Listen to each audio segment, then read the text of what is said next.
The 100 Years' War was a battle between between England and France. The main reason that this war was fought was because Edward III is a strange man. Edward III was the Duke of Guyenne.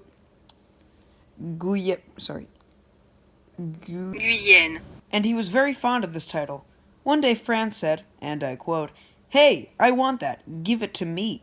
And just like that, Guyenne was theirs. So, as anyone else would do, Edward said, "Fine. Well then, I'm the king of France now. So ha." France wasn't very happy about that, and the product was a war that lasted 116 years. The French had powerful military and financial resources, and when the war first started, people were expecting it to be very quick. What made this so far from the actual outcome was the English's longbow strategy, which proved itself very powerful against large French armies. This forced the King of France at the time, King John, to sign the Treaty of Calais, which gave our little duchy its independence. Even though Guyenne had grown to almost a third of the size of France, the French quickly reconquered it. Now, after this, there was a sort of gap in action, and then Henry V won a bunch of battles, and then was all like, maybe I should be the French king. And the French were getting really tired of the English trying to be their king, so they said to themselves, "We need a questionable and probably schizophrenic teenage girl to lead our army." Thankfully, a girl who fit that exact description turned up right in time, and that was Joan of Arc.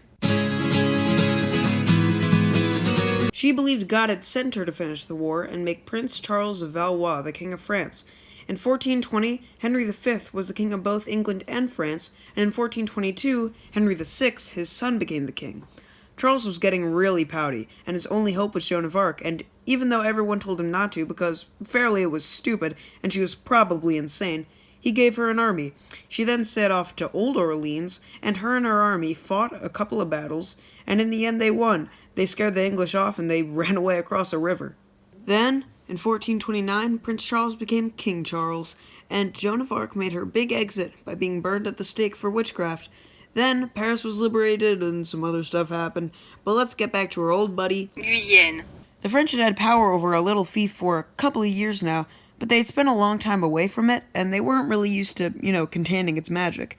The people living in Guyenne realized this very quickly, and they decided to bring an English army into the mix in 1452.